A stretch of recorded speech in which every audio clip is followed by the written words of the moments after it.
Well, let's start off with, can you tell me a little bit about your involvement with the creative arts in Teesside? Yeah, I can.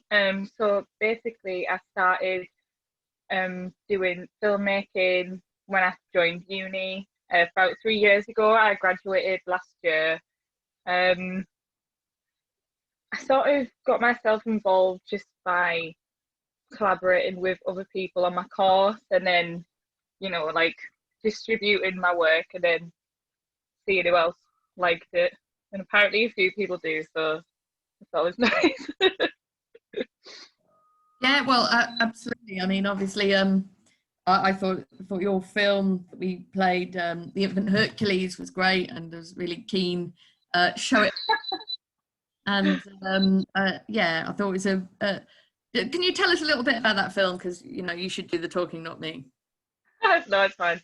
So I had the idea from researching a lot about sort of class issues, really. It's always been something I've been really involved in from, I guess, birth, because I've lived in quite a deprived area, and I've always found it not to be a weakness, like people sort of tell you you have to. So I always had that sort of ethos when I was making it.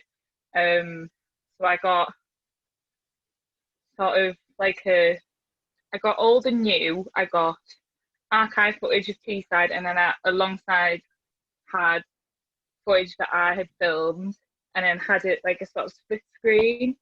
And it was like a sort of anonymous conversation between one voice, which sort of was the more like, I don't want to say older, but the older voice, and then the sort of more nowadays generation voice. It was sort of like a cross generational conversation between two people that could apply to anyone's like family, really. Yeah, brilliant. Really good piece. I thought it's very impactful to see that Oh, juxtaposition thanks. between with the, as you say, with the voices and the footage. So, are you working on anything at the moment? You got any plans? I've got plans. It's just more putting into like practice, really. Especially with lockdown, you've got so much time to think about things.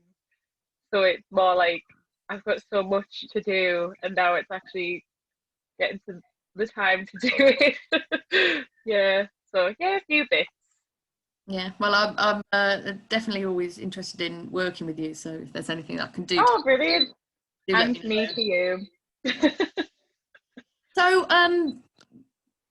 were you always engaged? Because I know your mum writes poetry.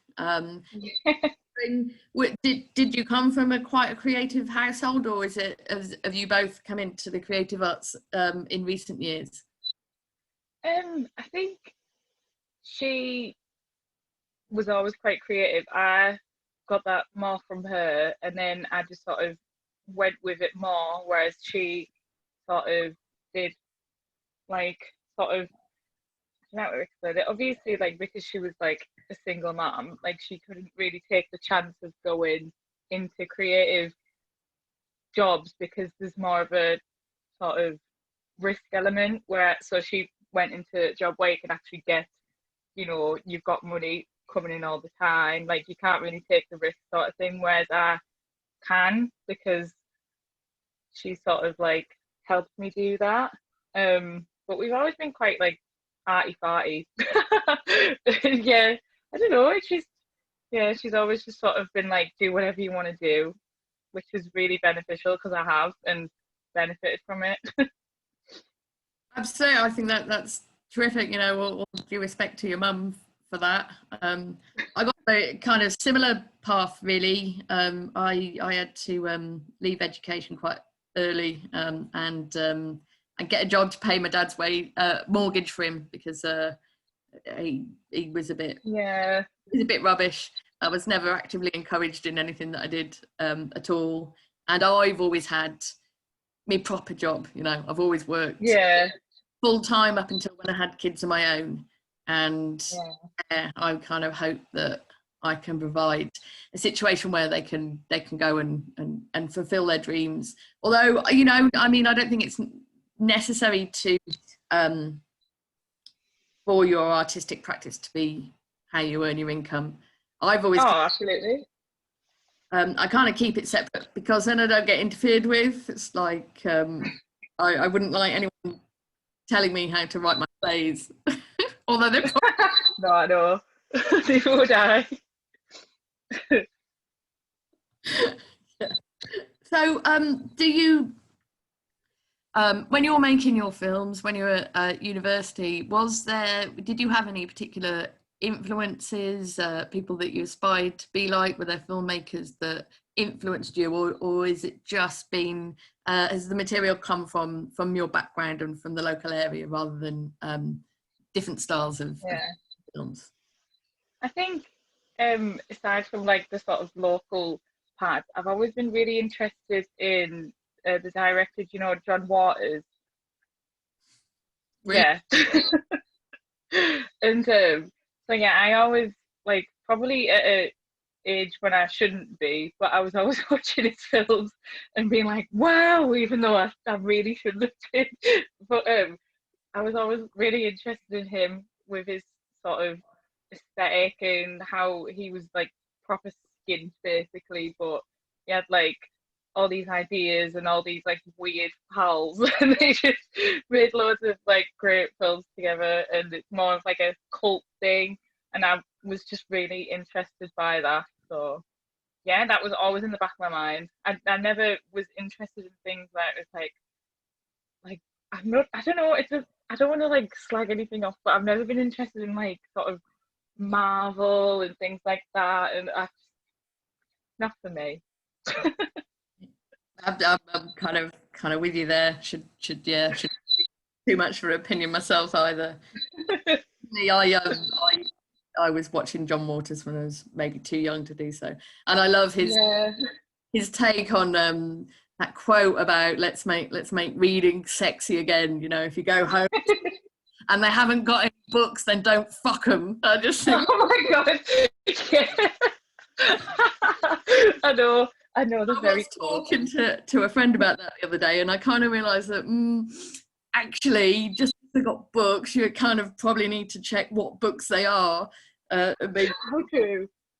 When I was a kid, when I was a teenager, it was always for me. It's like, yeah, check the record collection first because you're getting into.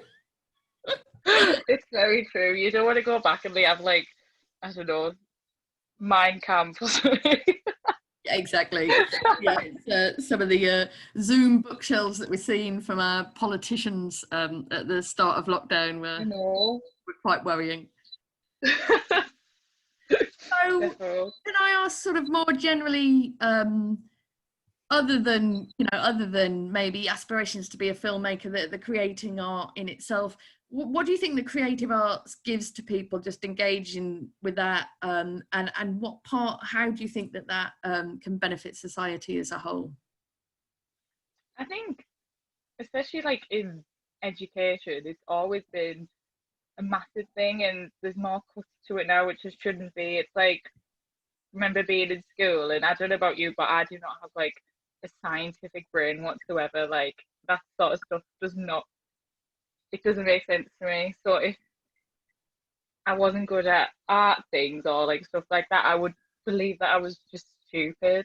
And some people probably still think that as well. And if they're getting more cuts, then what they're going to do, they're going to believe that they're just stupid for the rest of their lives. And that's why I think it just makes like I don't even know how to explain it. I don't want to ever be like, science isn't important, because obviously it is. But so is like art as well. It's getting, pissed on a bit and push red, and I don't like it. But that's why I think it's important. Yeah, absolutely. I think it's completely underestimated, the role that art plays in people's lives. There's a lot of people that I know that if they weren't involved with art, as you say, they'd feel useless, like they had nothing to contribute. And also, community arts help so much with people's mental health. And I think the art world looks after a lot of people that would otherwise be drawing on NHS services. But also the amount of things into the country. It's it's always just seen as something, you know, something you do as a hobby in your spare time, and that's just not the case at all. I was just astonished a couple of years ago when I found out that it's the creative arts bring more into our economy than agriculture. And it's just like, well, that, you know, to me was shocking. And then I found out that creative arts contributes more than aviation, automation, and the automobile industry combined. And it's like, oh my God, I didn't know that. yeah, because that's just not how it's portrayed, is it? No, not at all. No, it's shocking. I'm happily, like, I'm happy that it does, but at the same time, like, how dare they not tell us this? Yeah, like as I say, I was like, when I was a kid, it was like, I absolutely no way that I was taking art. I was told, you know, you've got to have proper qualifications. I did, you know, all serious subjects, and I'm kind of like, kind of got this Neo of the art world thing going on, because I've always really been an accountant as my day job. But as you say, it's like, you know, I don't come home at night and think, oh wow, you should have seen how I balanced those books today, man, that was so exciting. It's like, it's just to earn money, and I'm never gonna you know, stay up all night being inspired by doing accounts. But you know, the arts I am, you know, Yeah, good. Yeah, accounting sounds very dull. it kind of is important when they balance. It can give you a bit of a kick, but you know, you wouldn't put on an accountancy festival, would you? No, you wouldn't. You can get a kick from probably a cup of tea or something, to be honest. So. Brilliant. So I may have got a little bit off track there. So lockdown and everything, has it helped you in your creativity? Is it, most people, obviously it's given them time to reflect. So I just wondered, has it affected you? Has it played a part? Is it filled you with ideas, or has it just been too much of a head fuck to be able to think? I mean, it's not ideal, is it? But I was never gonna like just lay around and be like, "What me? I don't know what to do." But it is just quite a long time to think. Too much time to think, I think, as well, because you think of ideas and then the next day you're like, "That was a terrible idea. What have you done?" and stuff like that. But yeah, you can't. I'm one of the many people it's affected. It's just not great. But it seems like it's getting better. So Let's hope so. Let's hope so. It's great to see. yeah, I don't want to be like, yeah, it's all over, and when it's just, I don't want to jinx anything, because I just no, will. absolutely not. And it's yesterday, one of my mates in Sunderland posted to say that it's like they'd gone to a venue and there was actually live music, and she's like, but everyone's just sat there looking at their phone. Oh no! What's So gonna be like? back to the old normal then. Yeah. Lizzie, it's been an absolute pleasure to chat with you, and Great. as I say, you know, if I can be of any help at all whatsoever with any of the ideas you have, then just know. Yeah, and you as well. It's been fun. Brilliant. Take care. And you. Bye. Toodly pip.